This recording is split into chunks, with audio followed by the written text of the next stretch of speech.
talk about the lovely good ideas that almost no one I know in the reform community, including myself, whatever that's worth, could possibly be against. Intelligent investment in early childhood, further opportunities for students to study AP courses and tests, arts education, which you spoke of very recently. Obviously all costs money, and community schools aren't free either. Critics have suggested that your tax proposal to pay for this is dream world.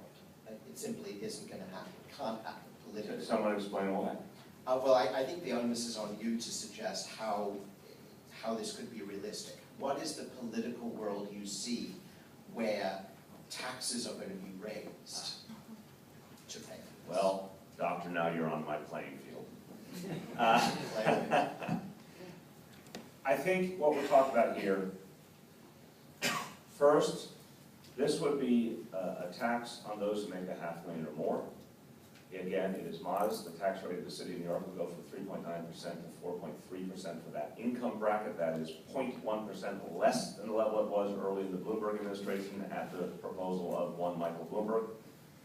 So we are very much in charted territory here.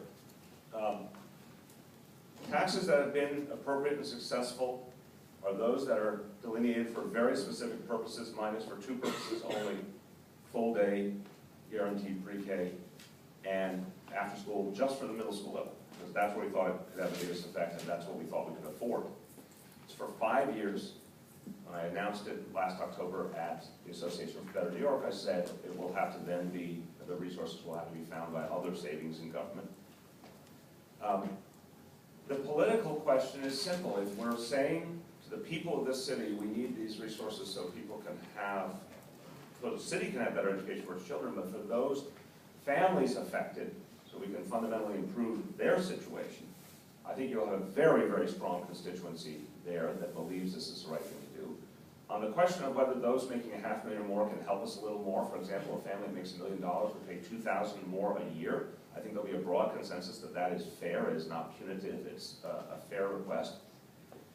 And then on the question of Albany, almost without exception, has agreed when a local executive and a local legislature have called for the right to self-tax. Albany, almost without exception, has agreed. Then if the question, would I be able to get a majority of the city council to buy into the notion of taxing those who make over $500,000 for early childhood and after school? I think that is no question about that. I literally do not have a question at all about the politics of that. I'm certain we would have that majority.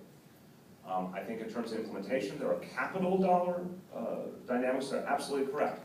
We would have to, in some cases, create pre-K centers to be able to accommodate this. Some schools could handle it as they are existing, but others would need the creation of local pre-K centers. I think that's a good thing for us to do. It will take, as you know about our capital budget here in the city, is a series of choices.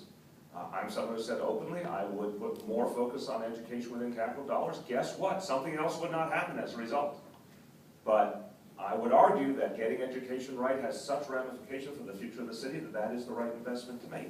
So no, I think this is quite attainable and realistic, and I think there'll be tremendous support for it.